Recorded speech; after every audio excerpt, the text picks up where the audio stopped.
अभिवाद्य महामतिम् कथामृतरसास्वादः कुशलो शौनको ब्रवीत।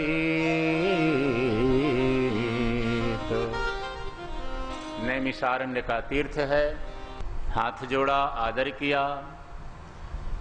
और उनमें एक और मुख्य ऋषि हैं जिनका शौनक नाम है। सभी ऋषियों ने शौनक जी को कहा, हमारे मन में कोई जिज्ञासा होगी, प्रश्न होगा, कुछ पूछना होगा, आपको कह देंगे, आप सूत जी को कहना, निवेदन करना। तो शौनक जी ने सूत जी को कहा, महाराज आप भगवान के भक्त हैं, ज्ञानी हैं, ऐसी कोई भगवान की कथा सुनाओ कि कथा सुनने के बाद जिस प्रकार से ये संसार हमें दिखता है ऐसे भगवान के दर्शन होने लग जाएं। सूत जी को आनंद हुआ, ऋषियों आपने बड़ी अच्छी बात पूछी, बड़ा अच्छा प्रश्न पूछा। देखो किसी से प्रश्न भी पूछना हो तो ऐसी चर्चा करो कि सामने वाले को भगवान याद आ जाए। कोई भागवत की कथा किसी वक्ता से कराता है कोई भी व्यक्ति, तो उस वक्ता पर श्रोता की, यजमान की कृपा है, भगवान को याद दिला देते हैं। एक बार और भगवान का गुणगान करेंगे, पूरी कथा फिर से हृदय में आएगी।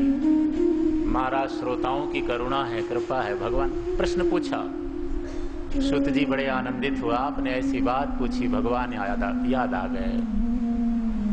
मैं जानता हूं आप सभी कथा कर सकते हैं, सब ज्ञानी हैं, भक्त हैं, जानते हैं कथा को, फिर भी आपने सम्मान करके मुझे ऊपर बिठा दिया, तो अवश्य ही मैं भगवान की कथा का गुणगान करूंगा। इसलिए नहीं कि आप नहीं जानते हैं, आप अज्ञानी हैं, आप अबोध हैं। अपनी वाणी को पवित्र करने के लिए मैं भगवान की कथा सुनाऊंगा। गंगा के तट पर सुकताल में जब राजा परीक्षित को सुखदेव जी महाराज कथा सुनाने वाले थे, भगवान की कृपा से मैं भी वहां पहुंच गया। सूत जी ऋषियों को सुना रहे हैं,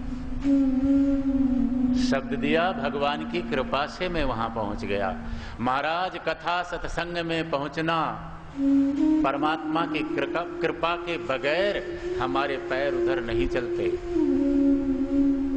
बड़े काम है लोगों को, कोई जंजाल कम थोड़ी है घर गृहस्थी के, नहीं आया जाता।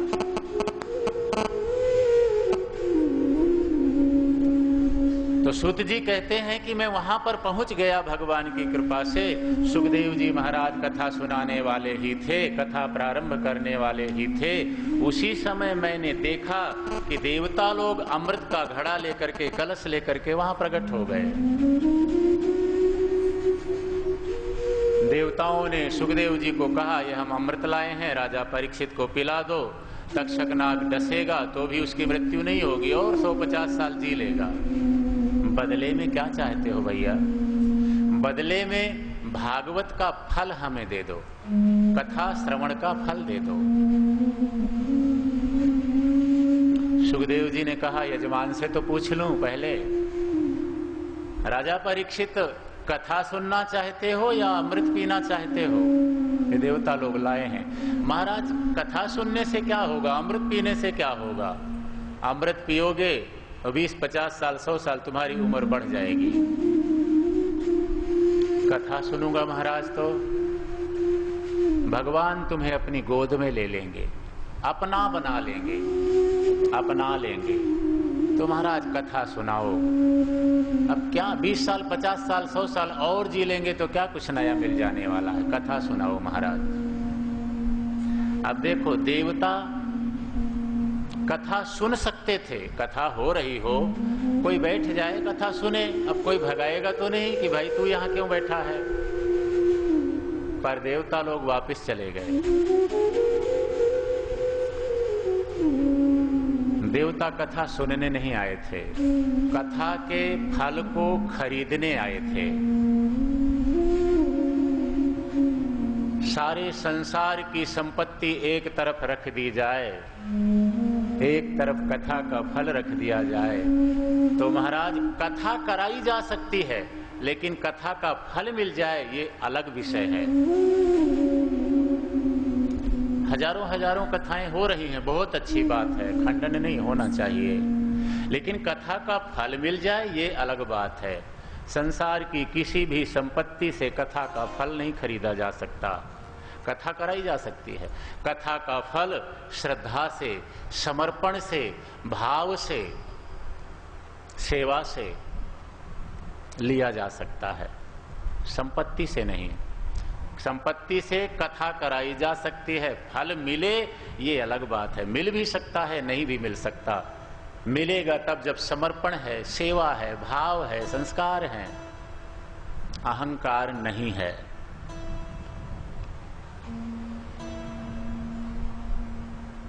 तो सूत जी कहते हैं देवता लोग कथा नहीं सुन सके, वापस चले गए। इस कथा के फल का कौन वर्णन कर सकता है? महाराज, दुनिया में सबसे अमूल्य वस्तु है भगवान की भक्ति। लाभ की दूसर भगति समाना। संसार में भक्ति से बढ़कर के कोई लाभ नहीं है। कथा भक्ति दे देती है, भक्ति से बड़ा क्या हो सकता है? एक बार की बात, बद्रीनाथ धाम में सनंदन, सनातन और सनत कुमार, ये ब्रह्मा जी के मानस पुत्र बद्रीनाथ धाम में भ्रमण कर रहे थे। नारद जी महाराज वहां पहुंचे। नारद जी कुछ परेशान थे। सनकादि ऋषियों ने पूछा, महाराज आप तो भगवान के भक्त हो, पर आप कुछ परेशान लग रहे हो, आप बताएं, अगर हो सका तो हम आपकी परेशानी दूर करेंगे। नारद जी ने कहा, मैं पृथ्वी लोक में घूम रहा था, भ्रमण कर रहा था, जैसे लोग घूमते फिरने, संत लोग भी भ्रमण करते हैं। मैंने देखा धरती में किसी को शांति नहीं है।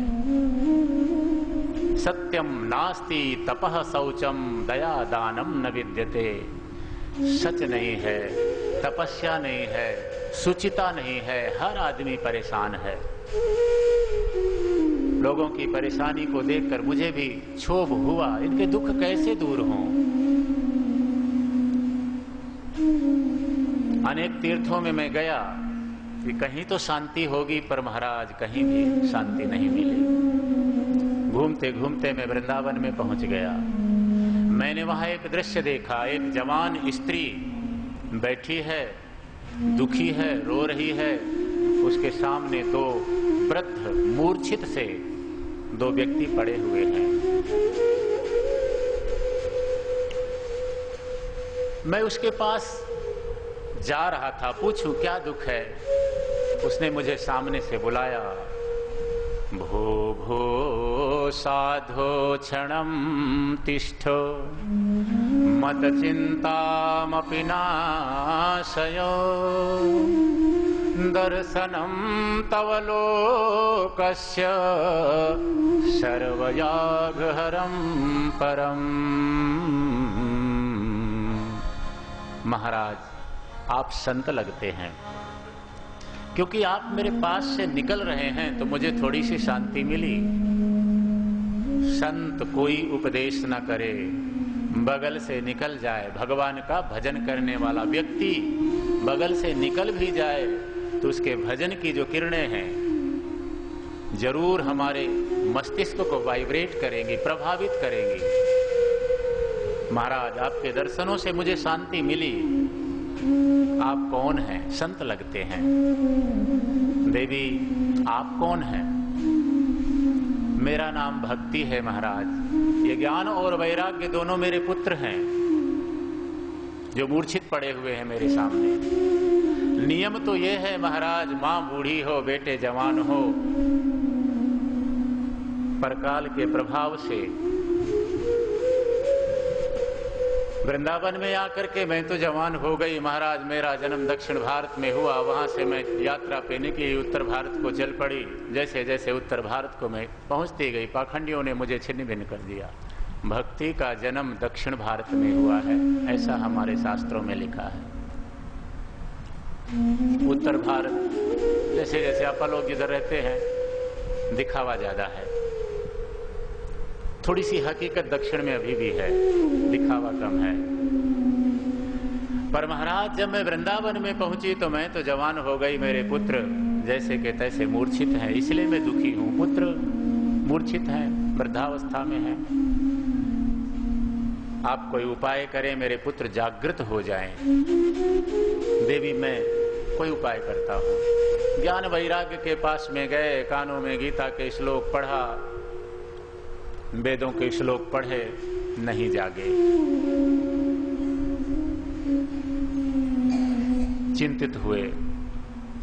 देवी थोड़ा सा ऊपर से, मैं कोई ना कोई उपाय करता हूं, आप घबराओ नहीं, जैसे आदमी कह देता है।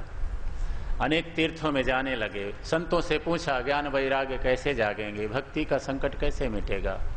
संतों ने जितनी जिसकी समझ उसने उपाय बताया, पर ज्ञान वैराग्य नहीं जागे। तो सनत कुमारों के सामने नारद जी ने वही बात कही, महाराज ज्ञान वैराग्य कैसे जागेंगे, उनका दुख दूर कैसे होगा। सनत कुमारों ने, जो ब्रह्मा जी के पुत्र हैं, आप भागवत की कथा सुनाओ। पर महाराज मैंने कई कई बार वेदों की ऋचाएं उनके कानों में पढ़ी, वेदों का अर्थ समझाया, नहीं जागे। और मैं जानता हूं भागवत वेदों से ही निकली है, भागवत वेद का सार है। तो जब मैंने सारे वेद सुना दिए तो भागवत सुनाने से महाराज वो जाग जाएंगे। हाँ नारद जी, भागवत वेद का सार है।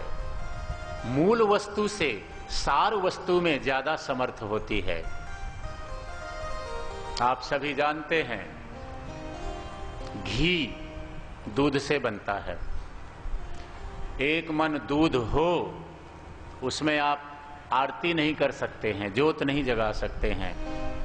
पर उसी एक मन से मंथन की क्रिया से गुजरने के बाद जब घी बनता है, 10 ग्राम घी भी हो, जरा सा बत्ती को डुबावें तो ज्योत जलाई जा सकती है। यद्यपि दूध के बगैर घी नहीं है। आजकल की बात छोड़ो, अनेक साधन हैं, पर जिसको हम देसी घी बोलते हैं उसके लिए दूध मूल वस्तु जरूरी है। तो महाराज आप भागवत सुनाओ, ज्ञान वैराग्य जागृत हो जाएंगे, दुख दूर होगा। नारद जी ने कहा महाराज अब मैं किसको कहां ढूंढूं भागवत सुनाएं, आप ही सुनाओ ना, मैं लोगों को इकट्ठा कर लाऊंगा। तो चारों मानस पुत्र ब्रह्मा जी के सनत कुमार इसी गंगा द्वार पर, यहीं जहां हम लोग बैठे, ये सारा क्षेत्र गंगा द्वार बोला जाता है। इसके ऊपर तो पहले महाराज पहाड़ ही पहाड़ थे, और अभी भी 20 किलोमीटर बाद पहाड़ ही हैं ऋषिकेश से आगे। तो जहां से गंगा जी दिखी, पहले पहाड़ों में अदृश्य हैं, छुपी हुई हैं, बह रही हैं, इतने साधन नहीं थे, हर आदमी नहीं पहुंच सकता था। तो इस गंगा द्वार में सनत कुमार पधारे, नारद जी ने उनको आसन दिया। ऋषि मुनियों को, संतों को पता चला हरिद्वार क्षेत्र में, आप हरिद्वार कह लो, गंगा द्वार कह लो, मायापुरी कह लो, एक ही बात है। सप्तपुरियों में इसका नाम मायापुरी है। तो ऋषि मुनियों को पता चला भागवत की कथा होने वाली है। आगे आगे जैसे जैसे लोग बताते गए, लोग पहुंचने लगे कथा में। जो लोग कथा में नहीं आए थे, भृगु ऋषि शुक्राचार्य जी के पिता, सबके घरों में जाएं, गृहस्थों के, संतों के, महाराज भागवत की कथा हो रही है, आप वहां आना। सामने से कई बार आदमी बोल महाराज कथा तो रोज रोज ही होवे, रोज रोज सुना, अब महाराज जी कोई नई बात थोड़ी बताने वाले हैं। भृगु ऋषि हाथ जोड़ करके, महाराज मैं आया हूं ना आपको निवेदन करने, तो एक बार आप थोड़ी देर के लिए जरूर आना, आपको बाद में ना समझ में आवे तो कोई बात नहीं। भृगु ऋषि बहुत समझदार हैं। विचार किया अगर मेरे निवेदन करने से, मेरे हाथ जोड़ने से 10 लोग कथा में और आकर के बैठेंगे तो उन 10 लोगों का आधा फल तो मुझे ही मिलना है। सत्कर्म की प्रेरणा देने वाले व्यक्ति को ज्यादा फल मिला करता है। तो भृगु ऋषि के कहने से अनेक संत गृहस्थ पधारे, और कथा में कौन कौन आए? भृगु वसिष्ठः च्यवनश्च गौतमो मेधातिथिर्देवलदेवरातौ रामस्तथा गाधिसुतश्च साकलो मृकण्डुपुत्रा त्रिजपि प्रह्लादा। भृगु ऋषि व्यास जी के पिता पराशर जी, नारद जी, परशुराम जी, अनेक दिव्य संत उस कथा में पहुंचे।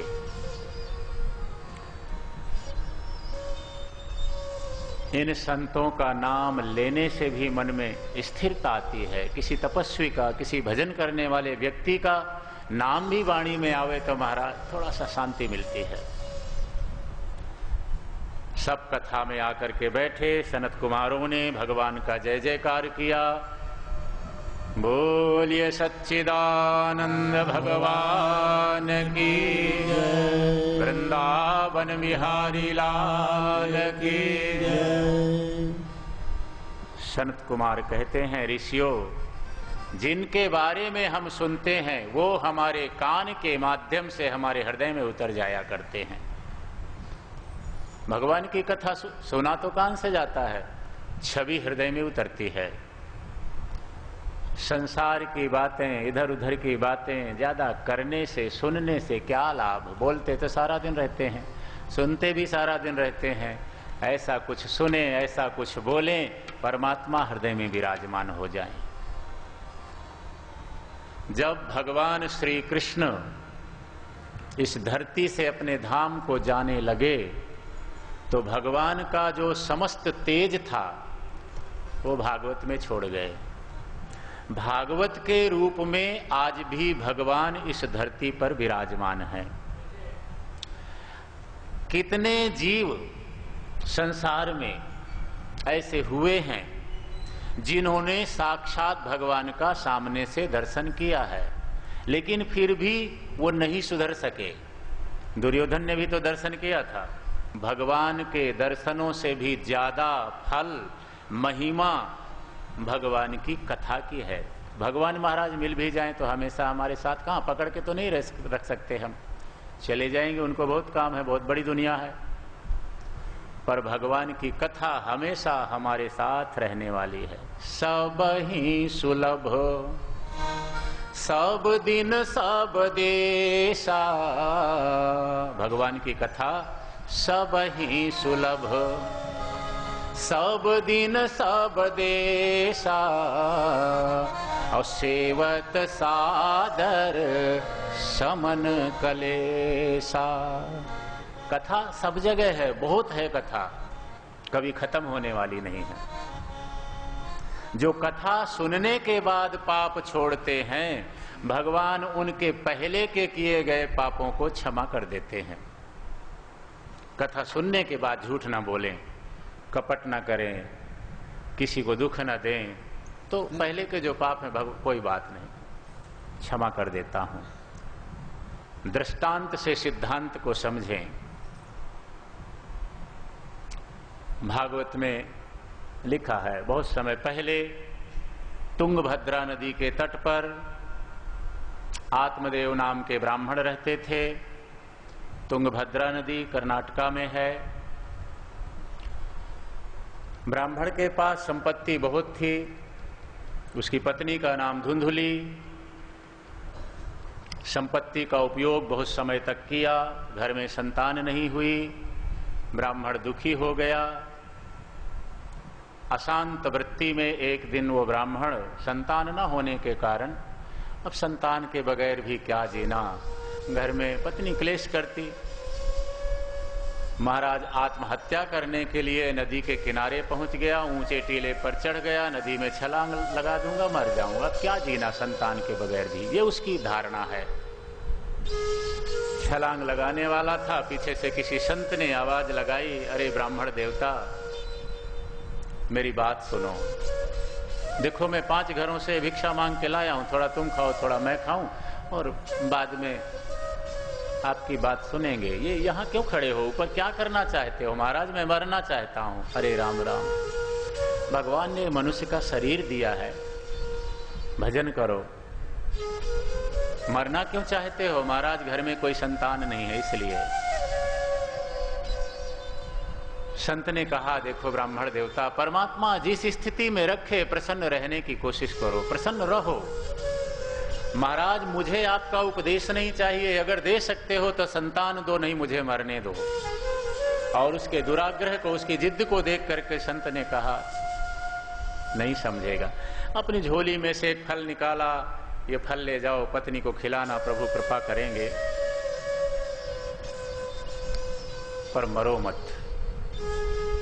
घर में गया फल लेकर के, कोई महात्मा जी मिले थे, फल दिया है, तुम खाओगी तो संतान होगी। अब उसकी पत्नी का नाम धुंधुली। आध्यात्मिक पक्ष इस कथा, हर कथा का अपना आध्यात्मिक पक्ष है। मैंने पहले कहा भागवत में राजा रानी की कथा नहीं है, सिद्धांत को समझने के लिए दृष्टांत हैं। तुंगभद्रा नदी के किनारे वो ब्राह्मण रह रहा है, मनुष्य का शरीर, नदी, बैठा हुआ जीवात्मा वो ब्राह्मण, उसकी पत्नी बुद्धि, कुबुद्धि कह लीजिए, धुंधुली नाम है, धुंधुली, अंधकार की वृत्ति, असद वृत्ति, गलत विचारधारा, यही धुंधुली है। कई बार हमारे मनों में भी विचारधाराएं ऐसी आ जाती हैं उल्टी। संपत्ति बहुत है पर दोनों दुखी हैं, क्योंकि सत्संग नहीं किया, कथा नहीं सुनी, विवेक नहीं है। विवेक तो सत्संग से आता है ना। बिनु सत्संग हो विवेक न होई, और राम कृपा बिन सुलभ न सोई। सत्संग ईश्वर की कृपा से मिलता है, कोशिशों से नहीं महाराज। कोशिशों के पीछे जो धियो योनः प्रचोदयात्, जो हमारी बुद्धि में प्रेरणा देने वाला परमात्मा पीछे से प्रेरणा दे रहा है, बैठा हुआ है, उस परमात्मा की प्रेरणा का ये फल है जो हम लोग बैठे हैं। जीवन में विवेक नहीं होगा तो लोग मरने के लिए, आत्महत्या करने के लिए तैयार हो जाते हैं। और विवेक सत्संग से आता है, कथा से आता है। संत ने फल दिया, पत्नी को कहा संत ने फल दिया है, खाएगी, बेटा होगा, है तो महाराज उल्टी बुद्धि, कुबुद्धि। विचार करने लगी, पता नहीं कहां कहां से ये साधु संतों के पीछे घूमते रहते हैं, क्या क्या ले आते हैं, इन्हें तो चाहिए संतान, मुझे ऐसा कुछ नहीं है। मैंने सुना है संतान के प्रसव पीड़ा के समय बड़ा दुख होता है, कहीं प्राण निकल गए तो क्या, इनका क्या, उल्टा ही सोचना है। बाद में फल खा लूंगी, आप अभी नहाई नहीं हो, आले में रख दो, उधर अच्छी जगह रख दो, बाद में नहा के खा लूंगी। आत्मदेव भोले हैं, सज्जन हैं, सीधे हैं, बाद में खा लेगी, विश्वास कर लिया, कामों में लग गए। वो फल खाना नहीं चाहती। उसकी छोटी बहन आई हुई थी, बताया मेरे पति फल लाए हैं, संतान होगी कह रहे हैं, लेकिन मैं फल खाना नहीं चाहती। उसकी छोटी बहन मन समझा दिया, मेरे पहले से कई संतानें हैं, एक और होने वाली है, 7 महीने बाद मैं तुझे ला करके दे दूंगी, बदले में थोड़ा धन देना, पर फल का क्या करूं, गाय को खिला दे। फल गाय के पेट में गया, समय की गति चली, 7 महीने बाद अपनी बहन का बेटा ले आई, धन दिया, समय की गति के अनुसार उधर भी गाय के भी बेटा हुआ। कान गाय जैसे, पूरा शरीर इंसानों जैसे। ब्राह्मण देवता बड़े प्रसन्न, 2-2 संतानें, गाय के भी मनुष्य। धुंधुली ने भी 7 महीने बाद घर में शोर कर दिया, बेटा हुआ, बेटा हुआ। ब्राह्मण देखने गए, 2-3 महीने का जन्मा था, शंका हुई, अभी का तो नहीं लगता, पता भी नहीं चला। आप शंका मत करो, संत का प्रसाद है ना, इसलिए जन्म लेते ही मुझे तो पता भी नहीं चला, मान लिया। कई बार हमारी बुद्धि, हमारा मन इस जीवात्मा को दगा देता है, छल करता है। ये जीव जब जन्म से आया संसार में बड़ा सरल था, लेकिन बाद में महाराज मन बुद्धि के संग में आने के कारण, पूर्व के संस्कारों के प्राकट्य होने के कारण, प्रकट होने के कारण ऐसे ऐसे रास्ते हमने पकड़ लिए, दुखी हो गए, परेशान हो गए।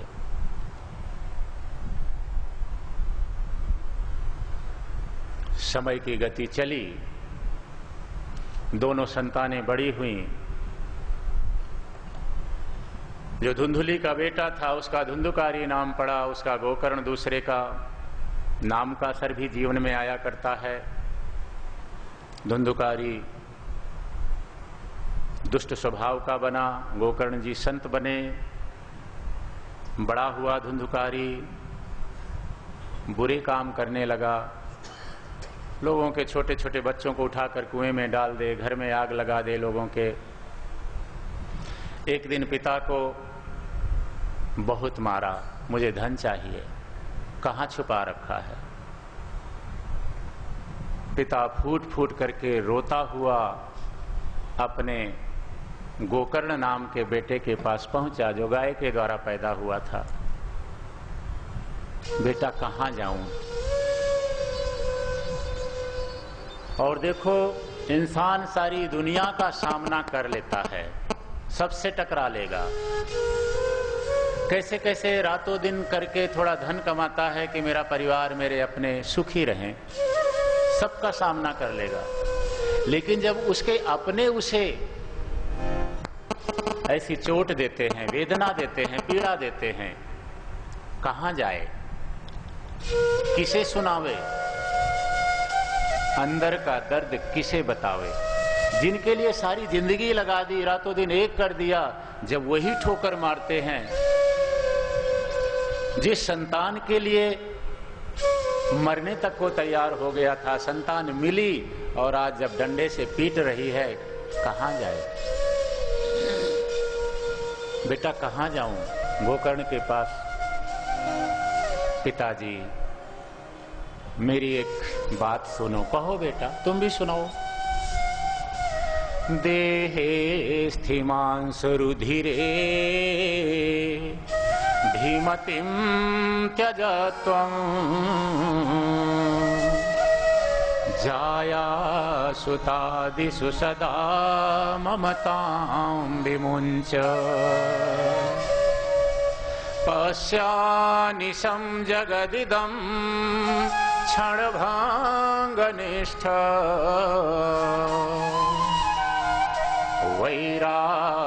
वैराग्यरागरसिको भवभक्तिनिष्ठः। पिताजी, हाड़ मांस के शरीर में बचा क्या है? बुढ़ापा आ गया, अब तो जागो, किसी तीर्थ में जाओ, साधुओं की सेवा करो, धर्म का पालन करो। धर्मं भजस्व सततं त्यज लोक कामान् सेवस्य साधु पुरुषान् जहि काम तृष्णा अन्यश्च दोष गुण चिंतनमासु मुक्त्वा सेवा कथा रसमहो नितरां पिबा त्वम्। पिताजी, किसी तीर्थ में जाकर के भगवान का भजन करो, कथा सुनो। मृत्यु सिर पर सवार है, कितने दिन बचे हैं। अब दूसरे की कमियां क्या ढूंढना, दूसरे के दोष क्या देखना। पुत्र नालायक है ना, आपका बेटा धुंधुकारी नालायक है ना, ना समझ है। पिताजी, आप तो समझदार हो ना, छोड़ो घर के मोह को, भजन करो। जिन परमात्मा ने मां के गर्भ के अंदर पेट भर दिया था, बाहर भी साधन जुटाई देगा, पेट भर जाएगा। भगवान पर भरोसा रख करके कोई भूखा नहीं रह सकता महाराज। गोकर्ण जी के थोड़े से उपदेश से आत्मदेव ब्राह्मण ने कुछ नहीं लिया, घर से घर छोड़ दिया। देखा जाएगा, भगवान पेट भरेगा। गंगा के किनारे पर पहुंचे, पुराना मंदिर था, साफ किया, भजन करने लगे। भागवत के 10वें स्कंध का रोज पूरा पाठ करते हैं। बहुत भूख लगती है, 5 घरों में भिक्षा मांगने जाते हैं। 5 घर में मिल जाए तो ठीक है, 6वें में जाना नहीं है। उस दिन उपवास कर लेना है। राम जी की इच्छा, राजी रहो उसी में जिसमें उसकी मर्जी। जब उसकी मर्जी को हम अपनी मर्जी बना लेंगे तो उसकी मर्जी नहीं, फिर तो करुणा बरसेगी, कृपा बरसेगी, प्रेम बरसेगा। हमें भरोसा नहीं है उसकी कृपा पर, भगवान पे कहां भरोसा हो पाता है, इसलिए हम परेशान हो जाते हैं। ब्राह्मण 10वें स्कंद का नित्य पाठ करता हुआ अंत में भगवान के चरणों में गया। गोकर्ण जी भी महाराज तीर्थ यात्रा पे निकल गए। धुंधुकारी एक दिन अपनी माँ को मारता है। माँ भी दुखी होकर के रात को अंधेरे कुएं में छलांग लगा लिया, आत्महत्या कर ली। वो ब्राह्मण तो सत्संग से अपना कल्याण कर लिया, लेकिन जो धुंधुली थी, जो कुबुद्धि थी, सत्संग भी नहीं कर पाई, आत्महत्या कर ली। और आत्महत्या से सद्गति तो नहीं होती, नरकों की प्राप्ति। अब महाराज धुंधुकारी घर में वैश्याओं को ले आया। उनको खुश करने के लिए राजा का धन चुराता है। बहुत सारा धन चुरा कर लाया। वैश्याओं ने समझा पकड़ा गया तो राजा हमें भी मृत्यु दंड देगा। धन बहुत सारा लाया है, क्यों ना इसको मारकर हम और कहीं चली जाएं। रात में सो रहा था, चारपाई से बांध दिया, डंडे से पीटने लगी। नहीं मर रहा तो जलते हुए अंगारे उसके मुंह में ठूंस दिया, तड़प तड़प करके मर गया। वैश्याएं धन लेकर के चली गई। भला वैश्याएं भी कभी किसी की हुई है? ये 5 विषय ही वैश्याएं हैं। और ये विषय शब्द, स्पर्श, रूप, रस, गंध,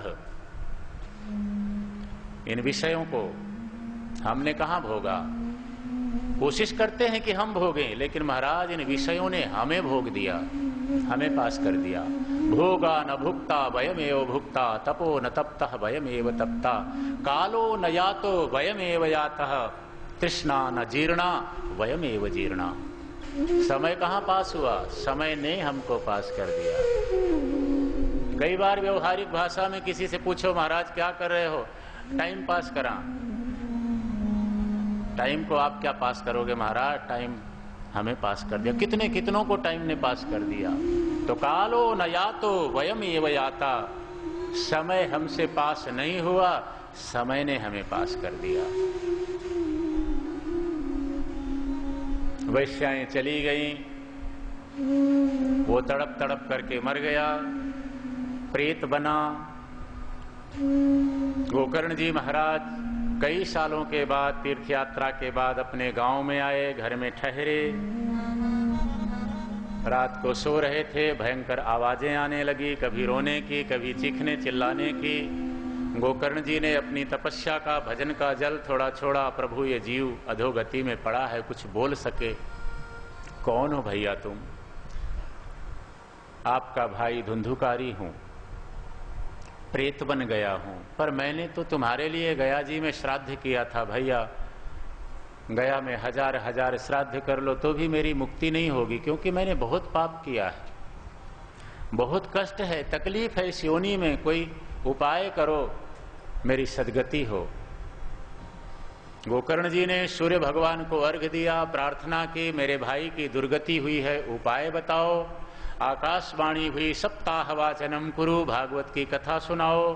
गोकर्ण जी महाराज खुद कथा सुनाने के लिए तैयार हुए। गांव के पास पड़ोस के लोगों को पता चला कथा हो रही है, सब लोग आए। भीड़ ज्यादा थी। उस धुंधुकारी को बैठने की जगह नहीं मिली। एक 7 गांठ का बांस वहां गड़ा हुआ था, संयोग से उसमें वायु रूप धारण करके वो प्रवेश कर गया। पहले दिन की कथा सुनी, पहली गांठ, दूसरे दिन, तीसरे दिन, 7वें दिन में उसके 7 जो ग्रंथियां हैं, काम की, क्रोध की, मोह की, लोभ की, विकारों की, तृष्णा की, कपट की, महाराज 7 क्या बड़ी ग्रंथियां हैं इस जिंदगी में, मन में, विचारों में। पर भागवत कथा श्रवण करने से उसकी वो सारी ग्रंथियां, गांठें फटी, दिव्य रूप धारण करके गोकर्ण जी के सामने प्रकट हुआ। अरे कौन हो भैया तुम? मैं आपका वही भाई हूँ। भगवान की कृपा से, भागवत की कृपा से मुझे सद्गति मिली है। मैं भगवान के धाम में जाऊंगा और सबको प्रणाम करता हुआ भगवान के धाम में। ऐसा भी उसके लिए विमान आया, ग्रंथ में लिखा है। और महाराज कथाएं तो हम भी, हमारे शहर में एक सेठ जी हैं, बोले मैं तो 100 बार कथा सुन लिया, 100 बार कथा सुन ली। बहुत अच्छी बात है, खंडन किसी बात का नहीं, बहुत अच्छा है। जब बहुकाल करिए सतसंगा, तब कछु होय मोह भ्रम भंगा। सुनते रहो, सुनते रहो। पर जब व्यक्ति सामने से अहंकार में बोलने लगता है तो हमने निवेदन किया, शांति मिल गई? 100 बार कथा सुनी, शांति मिली? वो तो नहीं मिली। बड़ा विचित्र शब्द है शांति का। भागवत कथा सुनने से शांति मिलती है। हृदयंगम करें तो, विचारों को अंदर उतारें तो। और महाराज भरोसा करो, ये 7 दिन तो आप शांत रहोगे, स्थिर रहोगे, प्रसन्न रहोगे, आनंद उत्साह में खूब उल्लास मनाएंगे। अब जब ये कथा हो रही थी, गोकर्ण जी महाराज कथा कर रहे थे, उधर सनत कुमार नारद जी को कथा सुना रहे हैं। तो कथा के बीच बीच में अनेक प्रकार भाव आते हैं, संकीर्तन चलता है, प्रार्थनाएं चलती हैं।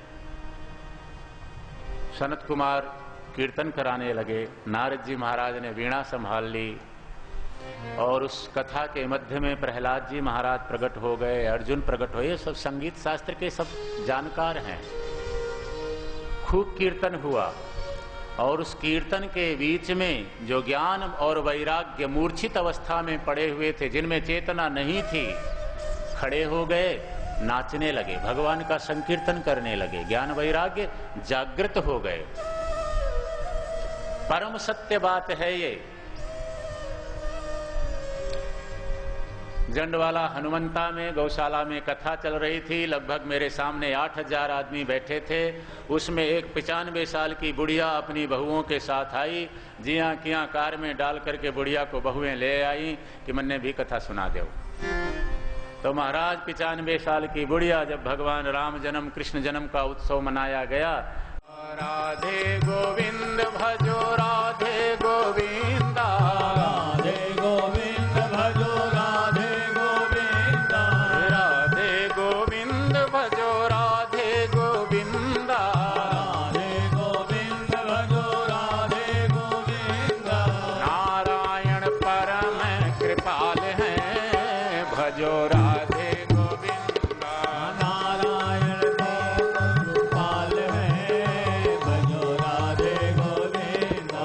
नारायण परम कृपाल हैं, भजो राधे गोविंदा, नारायण परम कृपाल हैं, भजो राधे गोविंदा।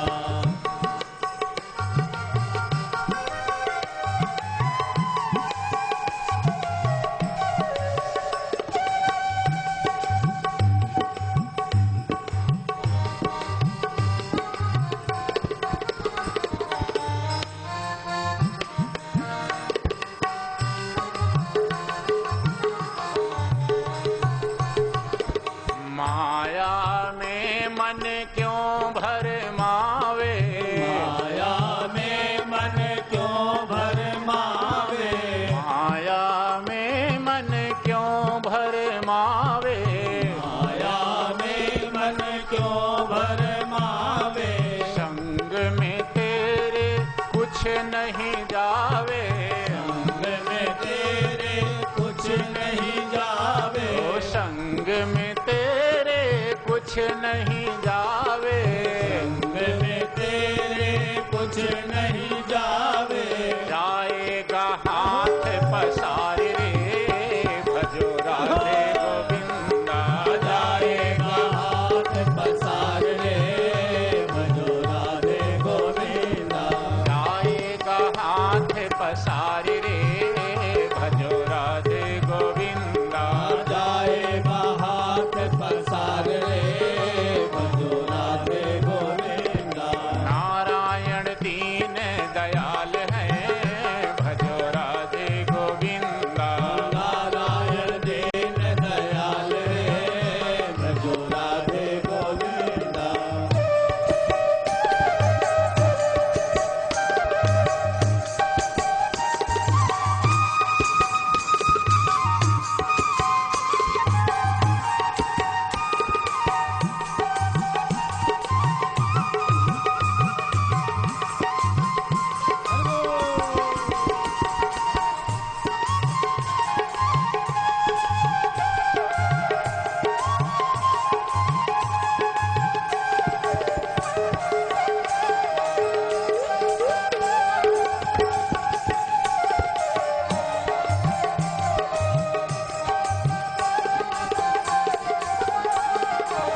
सत्संगत, मनुआ कर ले अब सत्संगत, मनुआ कर ले तू सत्संगत, मनुआ कर ले तू सत्संगत, बन जाएगी तेरी शुभ गत, बन जाएगी तेरी शुभ गत, बन जाएगी तेरी शुभ गत, बन जाएगी तेरी शुभ गत, बेड़ा लगेगा तेरा पार रे, राधे गोविंदा, बेड़ा लगेगा तेरा पार रे, प्रभु राधे गोविंदा, बेड़ा लगेगा तेरा पार रे, भजो राधे गोविंदा, बेड़ा लगेगा तेरा पार रे, प्रभु राधे गोविंदा,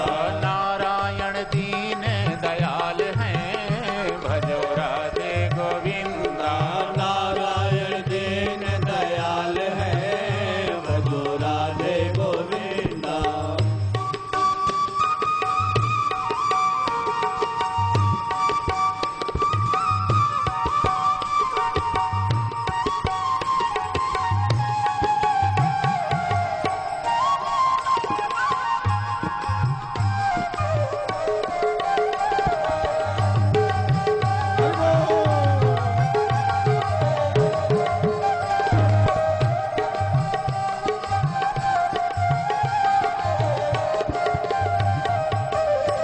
लक्ष्मी नारायण भगवान की जय। जो भी सत्कर्म हम कर रहे हों, कैसे करना चाहिए उसके कुछ नियम बताए हैं।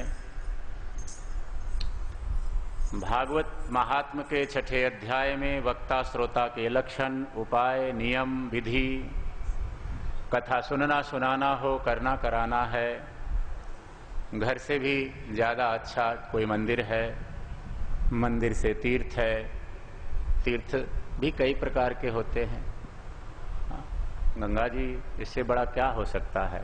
कई ऐसे भी तीर्थ हैं जहाँ किसी किसी तीर्थ में स्थल की प्रधानता होती है, किसी किसी तीर्थ में जल और स्थल दोनों की प्रधानता होती है। यहाँ जल भी है, गंगा जल, गंगा जी साक्षात। तो महाराज गंगा का किनारा हो, अति दिव्य है। कोई भी समय भगवान की कथा के लिए अच्छा है। तुलसीदास जी ने लिखा है, धन्य घड़ी जब होय सतसंगा। जिस समय हमारे जीवन में सत्य का आविर्भाव हो, सत्य का प्राकटीकरण हो, सच हृदय में प्रकट हो, हमारे जीवन में परमात्मा आवे, सबसे बढ़िया समय वही है। यूं तो ज्योतिष शास्त्र में मुहूर्त भी निकाले जाते हैं, और ये पुरुषोत्तम महीना, गंगा का किनारा, सब कुछ बढ़िया है। वक्ता कैसा होना चाहिए? वक्ता जाति से ही नहीं, स्वभाव से, कर्म से भी ब्राह्मण हो, भजन की सामर्थ्य हो, सबसे बड़ी बात यह है। क्योंकि भजन के बगैर शब्दों में ताकत नहीं आती। शब्दों में ताकत नहीं होगी तो वो चोट अंदर नहीं लगेगी, हृदय में नहीं पहुंचेगी। श्रेष्ठ वक्ता वही है जो समदर्शी हो, सब अपने हैं, सिया राम मैं सब जग जानी। सब सीताराम जी के रूप हैं। निज प्रभु मैं देखऊं जगत, तो कहीं सन करो विरोध। सब सीताराम जी के रूप हैं, किससे प्रेम करें, किससे विरोध करें, सबको नमस्कार करें। श्रेष्ठ वक्ता वही है जो समदर्शी हो। अब यजमान के सुनने वाले श्रोताओं के भी लक्षण, विधियां बताई गई हैं। श्रोता यजमान श्रद्धावान हो, वैष्णव हो, सात्विक आचार विचार वाला हो, झूठ न बोले, और कम से कम कथा के तो दरमियान, भाई झूठ तो कभी नहीं बोलना चाहिए, पर कम से कम कथा के दरमियान तो झूठ न बोलें, ईर्ष्या न करें किसी से, एक दूसरे का साथ सहयोग करें। और जो यजमान हैं कथा समाप्ति पर यथाशक्ति समर्थ के अनुसार ब्राह्मणों का, संतों का, जो भी कथा में काम कर रहे हैं, सहयोग कर रहे हैं, उनका आदर करे, सम्मान करे। भगवान का संकीर्तन करता हुआ कथा यज्ञ का विश्राम ले। और किन किन लोगों को जरूर कथा सुननी चाहिए ये भी बताया है। जरूर सुनना चाहिए उन लोगों को। धनहीन हैं, रोगी हैं, संतानहीन हैं, अथवा अगर मन में कोई भी कामना है, कुछ चाहिए, तो उस कामना को लेकर के कथा सुने। महाराज आप सामने से अगर ये कहो कि महाराज मारे तो की कोई कामना ही कोई नहीं, मैं तो यहीं आ गया, हमारी सारी कामनाएं पूरी हो गई, तो भी कथा सुनो। भगवान शंकर के क्या कामना हो सकती है, सुखदेव जी महाराज के क्या कामनाएं हो सकती हैं, जिन्हें लंगोटी की भी जरूरत नहीं है। नारद जी के क्या कामना हो सकती है, इन्हें कुछ नहीं चाहिए पर कथा नहीं छोड़ पाए। तो यदि कुछ नहीं चाहिए तो भी कथा सुनो, और चाहिए तो भी कथा सुनो। यमराज अपने दूतों से कहते हैं कि देखो भैया, जिसने एक बार भी चित्त लगा करके भगवान की कथा को सुना है, उनके पास तुम कभी मत जाना, क्योंकि भगवान के भक्तों को दंड देने की समर्थ मुझ में नहीं है। इसलिए जो अपना कल्याण करना चाहते हैं, कल्याण चाहते हैं, भागवत की कथा को मन लगा के जरूर सुने। असार संसार में सुनने वाली बात केवल भगवान का नाम संकीर्तन है, गुण है, कथा है। भागवत महात्म के समापन में बड़ा प्यारा श्लोक लिखा है व्यास जी ने। असारे संसारे विषय विष संगा कुल धिया क्षणार्धम क्षेमार्धम पीवत शुक गाथा तुलसुधाम किमर्थं व्यर्थं भो व्रजत कुपिते कुपथे कुत्सित कथे परीक्षित साक्षीय श्रवणगत मुक्त्युक्ति कथने।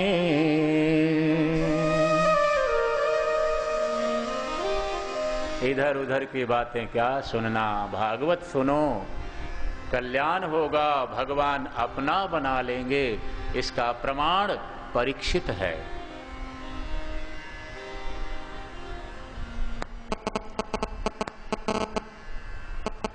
तुलसीदास जी ने रामायण में अनेक बार अपने मन को कहा, राम भज सुन सठ मना, राम जी का भजन कर। मन ने कहा महाराज जिसको देखो साधु संत ब्राह्मण, जिसको देखो राम का भजन कर, भगवान का नाम जप, इससे कुछ होता भी है क्या? हाँ भैया होता है, कल्याण होता है, शांति मिलती है। किसी को मिली, बहुतों को मिली, तो महाराज मुझे प्रूफ दो, प्रमाण दो, किसको मिली? कोई एक दो नाम तो बताओ। तुलसी जी को बता, मन ऐसा ही है, मन प्रूफ मांगता है, प्रमाण मांगता है। तुलसी जी को बताना पड़ा, गणिका अजामिल व्याध गीद गजादि खल तारे घना। गणिका, गज, गीध, तमाम अनेक भक्त भगवान की। तो यहां भी मानो व्यास जी से मन ने पूछा, व्यास जी तो महाराज भगवान के अवतार हैं, मन तो पूछता ही रहता, हमारे मन ने पूछा, किसी का भला हुआ ना? परीक्षित जी का, साक्षात भगवान के धाम में चले गए, प्रूफ मिल गया, प्रमाण मिल गया। तो मन कहता है महाराज, मन को प्रमाण मिल जाए तो फिर मन कहता है मैं भी भजन करूंगा, अच्छी बात है। भागवत वेद रूपी वृक्ष का पका हुआ फल है, और ये फल ऐसा है जिसमें त्यागने वाली कोई चीज नहीं है। कोई भी फल ऐसे होते हैं, किसी में छिलका छोड़ना पड़ता है, किसी में गुठली छोड़नी पड़ती है। लेकिन जो भागवत रूपी फल है, वेद वृक्ष का भागवत रूपी फल है, इसमें छोड़ने वाली कोई चीज है ही नहीं। रस ही रस भरा है और ये रस कानों से पिया जाता है, हृदय में उतर जाता है। जब तक जीवन है, श्वास है, खूब सुनो, खूब गाओ भगवान का नाम। देखो, भगवान के बारे में हमें जानकारी हो या ना हो, ये महत्व की बात नहीं है। भगवान का एक नाम पकड़ लो जिसमें आपकी श्रद्धा है, रुचि है, निष्ठा है, खूब गाओ, खूब पुकारो, सारे ज्ञान अंदर से प्रकट हो जाएंगे, सारी जानकारी हृदय में आ जाएगी। परमात्मा नाम के अधीन है। नाम को पकड़ लिया, वाणी में नाम का अवतार हो गया, तो हृदय में फिर स्वरूप का अवतार भी अपने आप हो जाएगा। तो नैमिषारण्य तीर्थ में सूत जी महाराज ऋषि मुनियों को कथा सुना रहे हैं। भागवत का मुख्य विषय, जो भागवत का निचोड़ है, हर वस्तु का सार हो सकता है। जैसे वेदों का सार भागवत है, तो भागवत का सार भी हो सकता है। सूक्ष्मतम से सूक्ष्मतम वस्तु तो निकलती रहती है। हाइड्रोजन बम बने, महाराज परमाणु बम बन गए, उससे भी सूक्ष्म होते चले गए। तो भागवत का जो सार कहें हम, वो है प्रेम। भागवत का मुख्य विषय प्रेम है, जिसमें स्वार्थ नहीं, कपट नहीं, वासना नहीं। देखो, प्रेम और मोह दोनों का रूप एक जैसा है। हम मोह को प्रेम समझ लेते हैं, पर स्वरूप में अंतर है। मोह हमेशा चाहता है, आने दो आने दो, मांगता है। प्रेम देता है, प्रेम मांगता नहीं है। प्रेम में चाह नहीं होती। सामने से कुछ चाहिए तो वो मोह है। थोड़ा बारीक बातों को समझें। प्रेम लिखने का, पढ़ने का, बोलने का विषय ही नहीं है। कोई चिट्ठी में लिखे कि मैं तो तुम्हें बहुत प्रेम करता हूं, झूठ बोल रहा है। वाणी से कहे बहुत प्रेम करता हूं, झूठ बोल रहा है। क्योंकि शब्दों का विषय नहीं है प्रेम, चाह का विषय ही नहीं है प्रेम, बताने का विषय ही नहीं है प्रेम। सामने से हम किसी को कहें बहुत प्रेम कर रहे हैं, बताने का विषय नहीं है, शब्दों का विषय नहीं है। गोपियों ने कब भगवान श्री कृष्ण को कहा कि हम बहुत प्रेम करती हैं तुम्हें?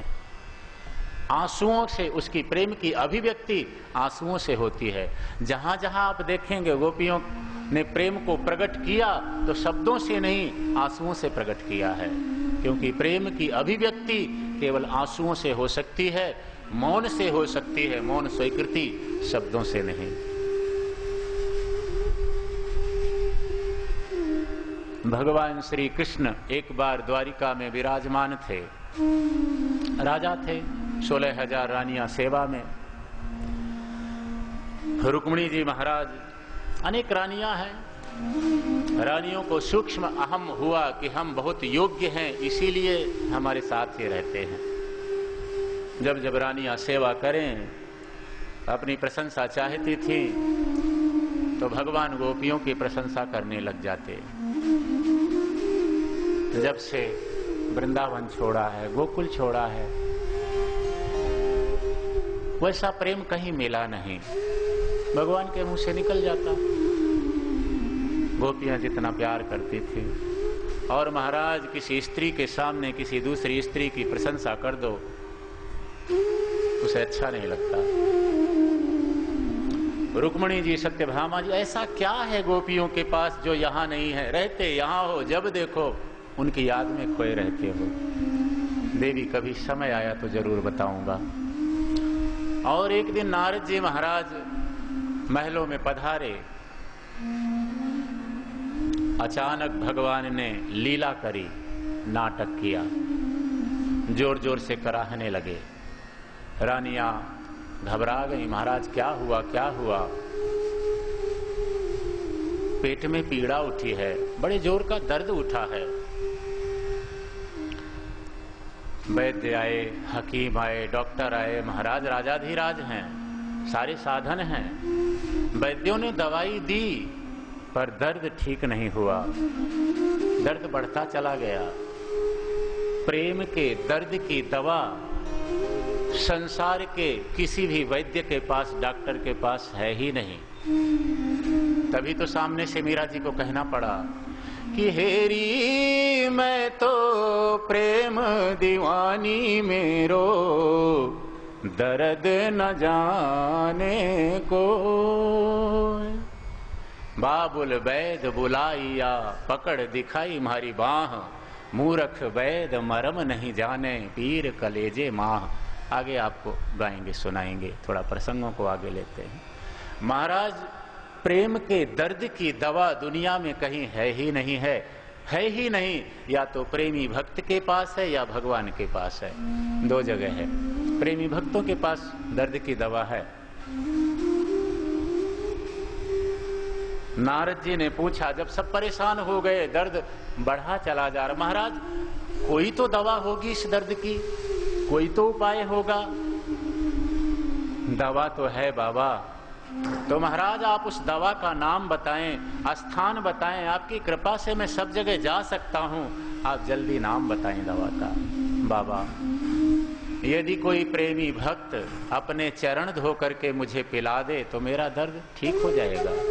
तो महाराज पहले क्यों नहीं बताया, ये तो बड़ा आसान है, लो अभी उपाय करता हूं। नारद जी ने कहा, और नारद जी ने रुक्मिणी जी को, देवी रुक्मिणी आप अपना चरण थोड़ा आगे करिए, मैं धोऊं, ठाकुर जी को पिलाऊं, दर्द दूर हो जाएगा। रुक्मिणी जी सहम गई, क्रोध में आ गई, बाबा होश में तो हो। क्या हुआ देवी, कोई गलती कर दी? मैं तो भगवान का दर्द दूर करना चाहता हूं। आपको कुछ पता है, हम सती हैं, ये हमारे पति परमेश्वर हैं। यह देख दशा मुनि देव कहें, कहा रुक्मिणी पूछा बात है क्या? क्या हुआ देवी? मिला उत्तर शीश झुकाए हुए, इससे बढ़कर अपघात है क्या? बाबा, इससे बड़ा पाप क्या हो सकता है दुनिया में? भगवान को चरणामृत, अपने चरणों का धोवन। सतियों के लिए कहिए पति का चरणामृत सायवदात है क्या? उस स्वामी को देकर नरक पड़े, श्रुति शास्त्र विरुद्ध है बात न क्या? भगवान को अपना चरणामृत दें। महाराज हम नरक में नहीं जाना चाहते, हमें नरक मिलेगा। लोग टीका करेंगे, श्रुति शास्त्र वेदों ने इसका खंडन किया, ऐसा नहीं हो सकता। पति को, भगवान को चरणों का जल। नारद जी सहम गए, क्या किया जाए? तो हरि ने भी सुना इस उत्तर को, प्रभु ने भी सुना इस उत्तर को, और बोल उठे समझाते हुए, इन्हें नरक में डालते क्यों मुनियर, ब्रज जाइए बीना बजाते हुए। वृष भानु दुलारी मिलेंगी वहां, दुख पूर्वक बारे बिताते हुए, चरणामृत देंगी अवश्य तुम्हें, घबराना न हाल बताते हुए। बाबा तुम वृंदावन चले जाओ, किशोरी जी से मिलना, और यहाँ की सारी घटना जो भी है उसको बखान कर देना, आपको चरणामृत मिल जाएगा। भगवान की आज्ञा लेकर नारद जी महाराज वृंदावन को चल पड़े। पहुंचे, श्री राधा जी को गोपियां घेर कर बैठी हैं, खड़ी हैं। नारद जी ने प्रणाम किया। नारद जी थोड़ा उदास थे भगवान की पीड़ा से। बाबा आप तो हमेशा प्रसन्न रहने वाले हैं, क्योंकि जिसके हृदय में भक्ति होती है वो प्रसन्न रहता है।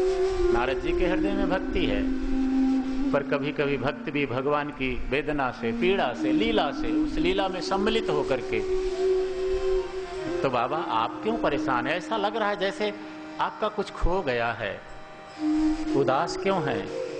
बताइए ना। किशोरी जी क्या बताऊं, ब्रज रानी कहानी अगम्य बड़ी, राधा रानी कहानी अगम्य बड़ी, जिस हेतु उदास दिखाया हूं मैं। ब्रज राज के पेट में पीड़ा उठी, ब्रज राज के द्वारा पठाया हूं मैं।